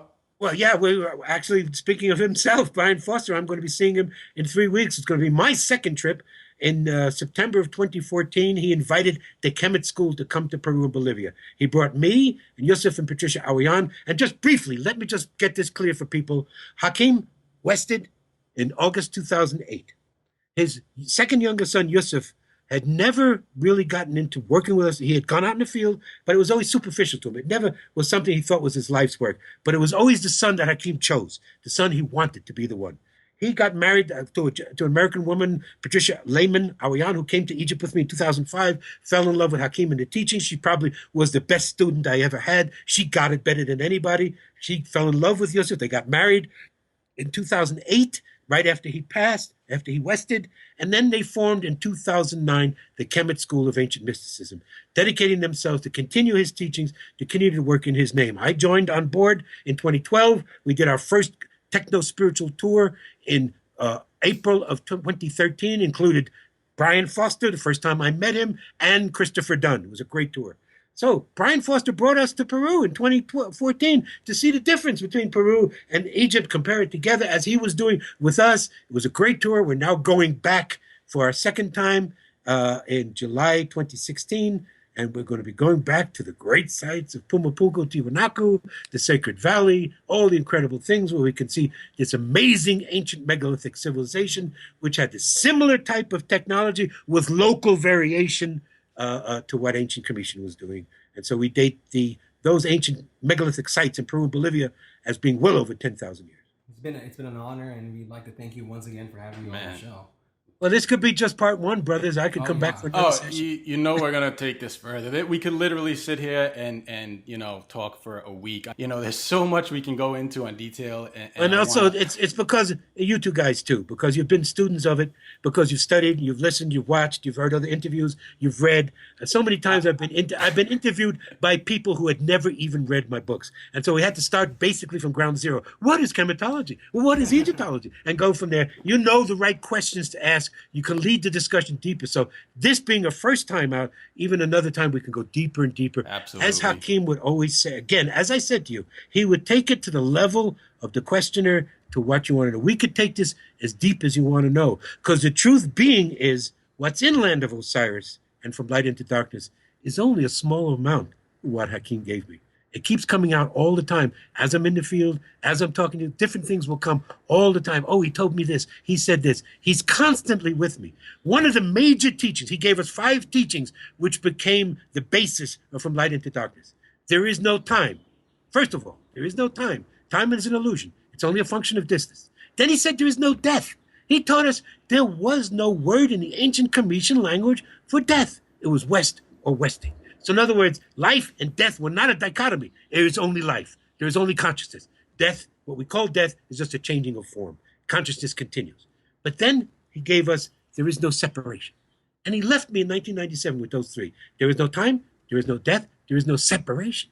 Separation, yes. All the metaphysical traditions were saying every cause is an effect. Every effect is a cause. Everything connected to everything else. Everything that happens in every universe, everywhere, affects everything else in every universe, anywhere. But then, when I came back in 2003, is where he laid the haymaker on me, which became From Light into Darkness. Then he said, there is no God and there is no soul.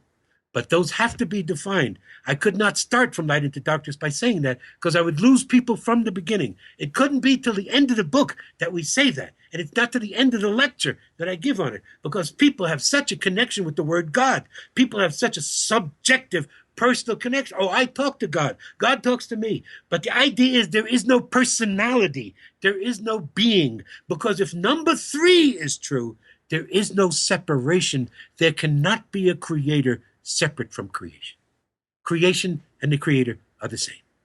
So therefore, there is no being God. You can just say, I prefer to use the word spirit again. And that's why we don't use the word soul. Again, how many people have challenged me on that one? Oh, I do soul retrieval. Oh, I've connected with my past lives, all my different soul beings.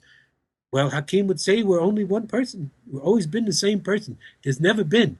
And the quote I use in my book from the great Satya Sai Baba, when he says there are not billions of Jivatmas, Jivatmas being the Sanskrit word for soul. There is only one Jivatma. We are only all reflections of the one. So this is why we don't like to use the word soul, because soul means individual identity that you take with you through every life. Hakim would prefer the title past life cycles. And so we prefer to use the word spirit, which doesn't have an identity. Spirit is what is. It's the ether. It's everything. It's consciousness. We now know that Einstein was technically wrong when he talked about the vacuum of space. There is no vacuum of space. There's consciousness, there's energy that exists everywhere. And there is no emptiness. We are not alone, never have been alone. Nothing is alone. And so his teachings were very profound. And what I noticed, again, to leave it at that, is what I started to hear when he talked no soul, no spirit. Well, he's talking like the Buddha. He's talking like Taoism. This is the only religions that I really liked and really vibrated with were Buddhism and Taoism. And yes, he's a Taoist. He's a Buddhist. He's saying the same thing Buddha said. There is no I. It's an illusion. We're all part of the whole. And this was the basis of his teachings. So his teachings were, he used this wonderful Arabic expression, Sma'u wa'u, listen and awake. It's time for people to stop. Humans have been children, acting as children for the last 5,000 years, needing popes, needing rabbis, needing imams, needing teachers, needing parents, needing someone to tell us how to live, how to think, how to shit, how to do this, how to do that. It's time for humans to grow the F up and wake up to the humanity, to the senses, to the potentials we have. Yes, we were a pyramid, people who could build a great pyramid. Yes, we were a people who could carve a sphinx. Yes, we were a people who could create a worldwide grid of pyramids that had free energy all around the world. Nikola Tesla was just a reborn Cometian. He just discovered that which we already knew. He rediscovered the idea of free energy was the norm before we developed capitalism, patriarchy, and having to charge people a meter. It was a beautiful post on Facebook just recently. I'd like to leave with it. It said, it is said that there is over $3 trillion of debt that the world has. To whom? To whom? Who do we owe to live here? Why should we have to owe anything to live, to exist, to be? Why should we have to pay any rent, any money for food? It's all here. It's all always been here. It's all always been given to us. Everything we need. Hakim would say over and over to anybody who would sit with him, we are born with everything we need. No virus, no bacteria. The ancient Cometians lived hundreds of years. They were the reasons, the objects of the patriarchs of the Old Testament. They lived until they decided to drop the body. There was no dis-ease. It's hard for people to accept that. Stephen, you know, I think you hit the nail on the head before when you said we really understand this stuff. I own both of your books. You know, I've driven out to Colorado to see your lectures. Yes, I even own a copy of Teresa Crater's Under the Stone Pour, which references the Hanuti, which ties into what you just said. But I think Hakim appears in the book in the name of Tahir Noor. Amazing, brilliant. I really, for everybody out there that's not familiar with this book, they should definitely pick it up, because I want to talk to you about that, but we don't have enough time because we will. I felt like the teachings were channeled to the book. And let's give the credit to your cohort, because Ephraim too has shown a high awareness, a high understanding. He's shown a respect to listen to the videos of Hakim, to see who he was. He understands the respecting of elders. And so Ephraim has done a wonderful job of being what we say, a budding chematologist. Stephen, again, thank you so much, man. We really appreciate having you. We're going to have to do this again and most take welcome. It a bit further. And I'm going to leave this with one other caveat for you, both of you. I think I need to see both your faces in Egypt in 2017. Think about that. Kemet. I'll see you there, brother. Sounds good. Okay. This episode is brought to you by AncientEgyptMysterySchools.com. Immerse yourself in the hidden teachings of the ancient mystery traditions.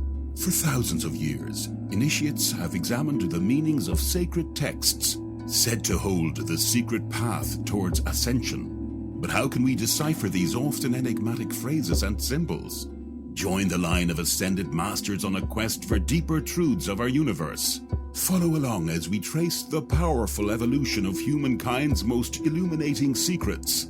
Begin to embark on your journey today and discover your divine rite of passage at ancientegyptmysteryschools.com.